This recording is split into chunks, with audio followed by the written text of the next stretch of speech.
The chandeliers blazed like 1,000 suns inside the Grand Real Hotel, their golden light scattering across the marble floors, polished to such a shine that Adam Steele could see the sharp reflection of his own face. He adjusted the cuffs of his tuxedo with the precision of a man who needed control over everything, except tonight. For the first time in his adult life, control was slipping away from him.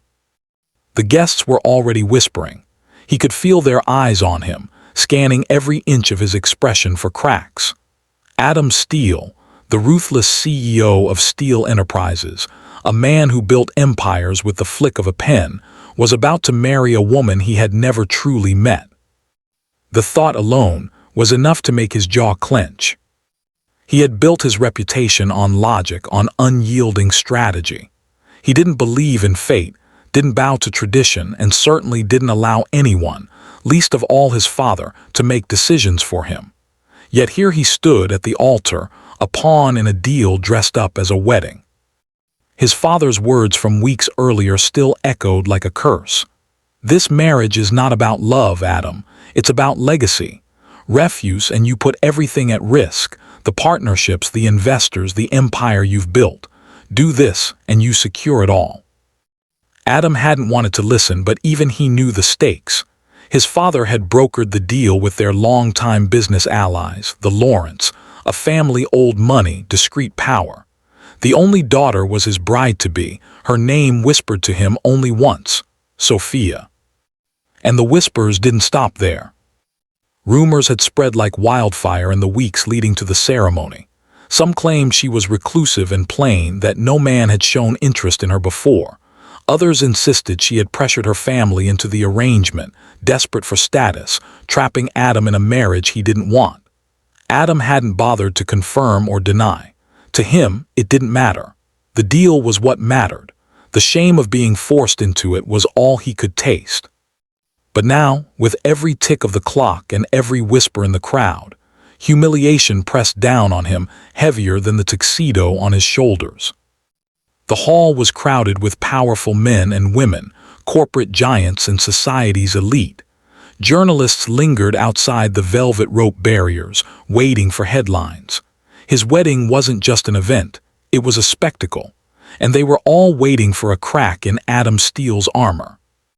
He kept his back straight, his eyes locked on the priest at the altar, refusing to glance at the doors. The string quartet began to play. The soft swell of violins filled the air, tense and ceremonial. Every guest turned, faces lighting with anticipation. The grand doors creaked open. Adam didn't move. His hands were clasped in front of him, fists tight enough that his knuckles blanched. He didn't want to look. He didn't want to feed the charade. But out of the corner of his eye, he saw her.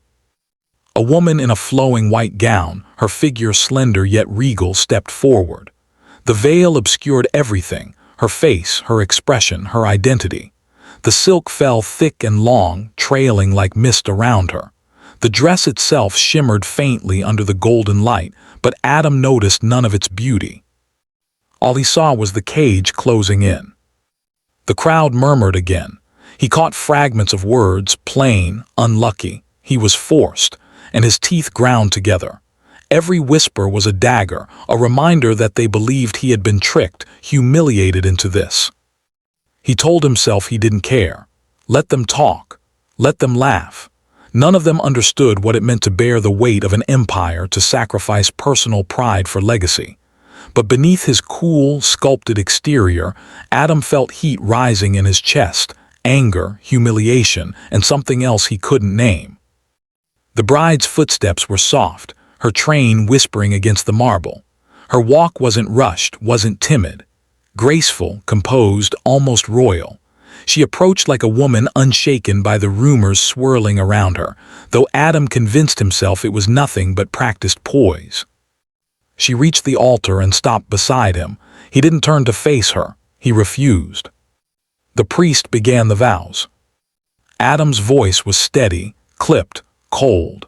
He repeated the words like he was reciting terms of a contract. His every syllable carried the weight of resentment. The bride's voice followed, soft, delicate, a contrast so sharp it startled him. He felt her words brush against him like silk. For one moment his composure cracked and his eyes flicked sideways. Still, the veil hid everything. Why did her voice unsettle him? The vows continued, each line binding him tighter, each word another lock on a chain he couldn't break. He told himself it didn't matter, that this was business, nothing more. But inside, something restless stirred, something unexplainable.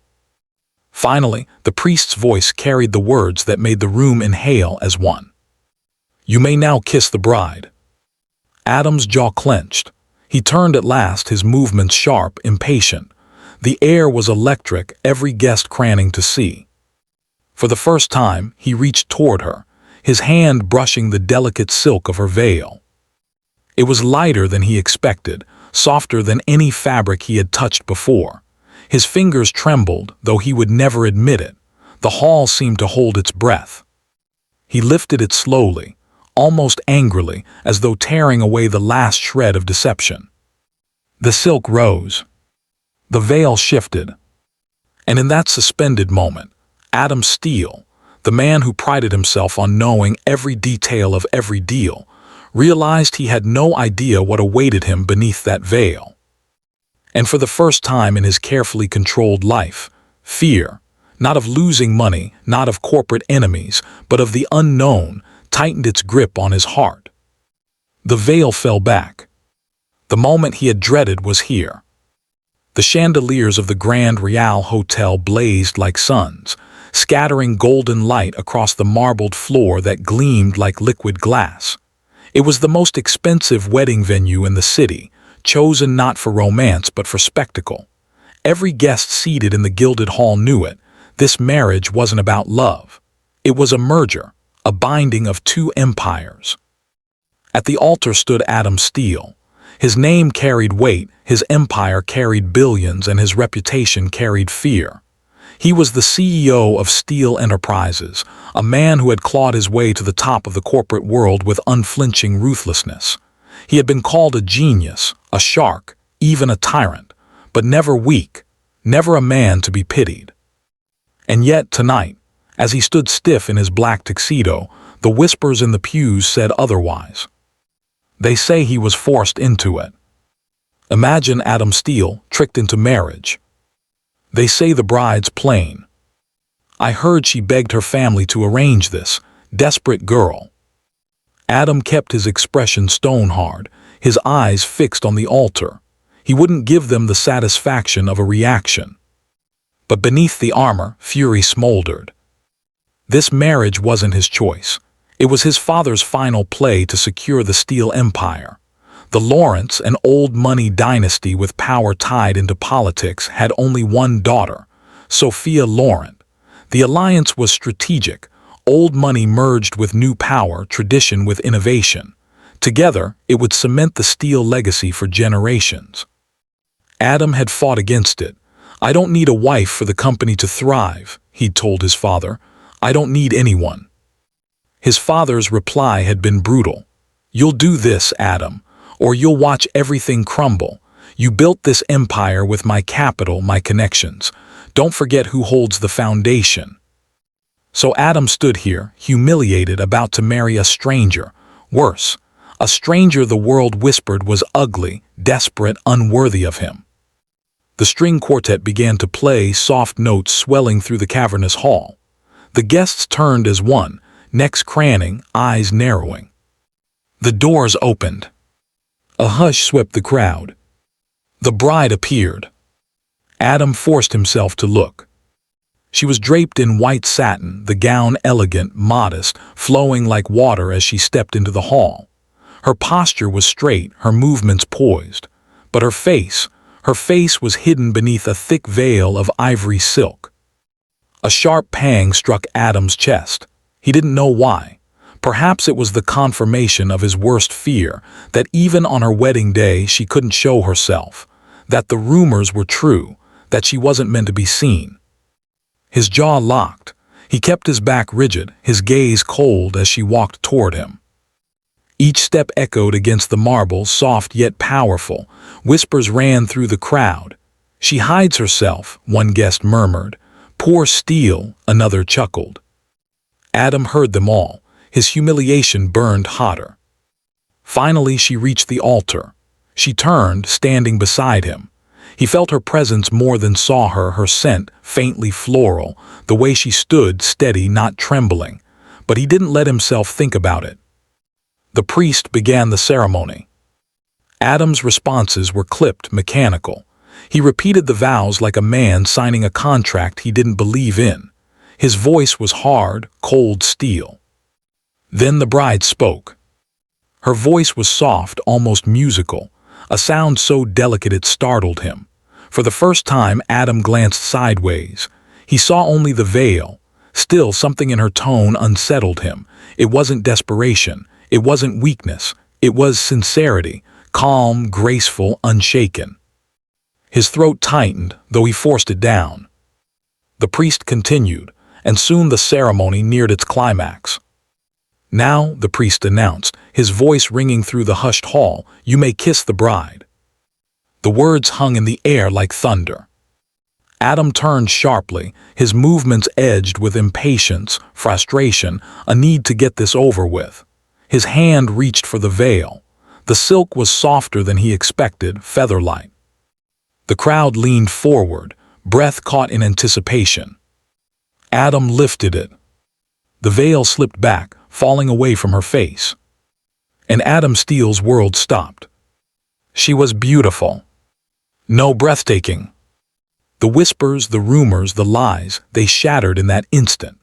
Her skin glowed like porcelain kissed by candlelight, her lips curved into a faint, nervous smile, soft and inviting. Her hair, dark and lustrous, framed her face in perfect waves. But it was her eyes, emerald green, alive with quiet fire, that held him captive. They weren't timid, they weren't desperate, they weren't pleading. They were steady, strong, daring him to look away. Gasps erupted in the hall. Guests murmured in disbelief. The same mouths that had spread cruel lies now whispered awe. Adam's chest tightened, his breath caught. His anger, his humiliation, his bitterness crumbled. He had expected a trap. He had expected to be the fool. Instead, he felt like the one who had been fooled into thinking he knew anything at all. Sophia tilted her head ever so slightly, her lips parting just enough to whisper words only he could hear. "I suppose," she murmured, with the faintest curve of mischief in her smile, "you weren't expecting this."